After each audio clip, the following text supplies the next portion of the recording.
Praise the lord. దేవుని నామకి స్తోత్రములు కలుగును గాక.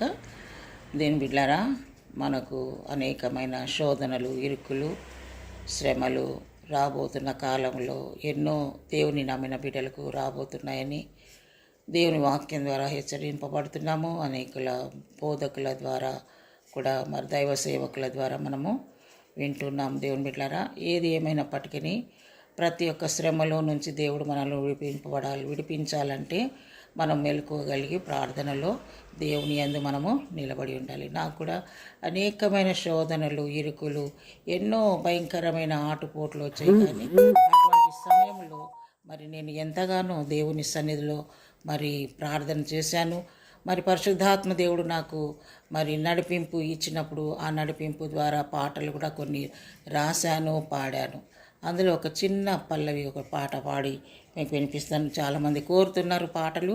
అవి కూడా రాబోయే దినాల్లో నేను కొన్ని పాటలు మరి నేను రాసినవి, పాడినవి మీకు వినిపిస్తాను. ఎన్నెన్నో కృపలతో నన్ను నింపావు యేసయ్యా, నిన్ను నేను మరువనయ్యా, నా జీవితమంతయు నిన్ను నేను విడువనయ్యా, నా జీవితమంతయు.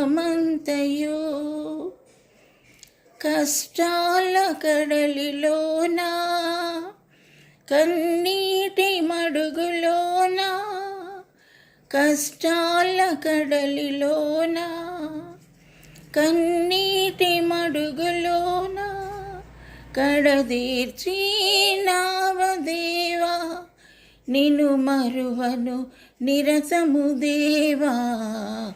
ఎన్నెన్నో కృపలతో నన్ను నింపావు యేసయ్యా, నిన్ను నేను విడువనయ్యా, నా జీవితమంతయు నిన్ను నేను విడువనయ్యా, నా జీవితమంతయు. దేవుని బిడ్డలారా, ఒకటే వచనం పాడి వినిపించాను. ఎన్నో శ్రమలు, బాధలు కలిగినప్పుడు, ఒంటరిగా ఉండి దేవునితో గడిపినప్పుడు దేవుడు నాకు ఇచ్చినటువంటి పాటలు. దేవుని బిడ్డలారా, మనము పాటల ద్వారా ఆదరించబడాలి, ధైర్యపరచబడాలి, బలపరచబడాలి. ఈ దినము నీవు కూడా పాటల ద్వారా ధైర్యపరచబడు, దీవించబడు. దేవునికి స్తోత్రం. హల్లెలూయా. దేవుడు మిమ్మల్ని దీవించు.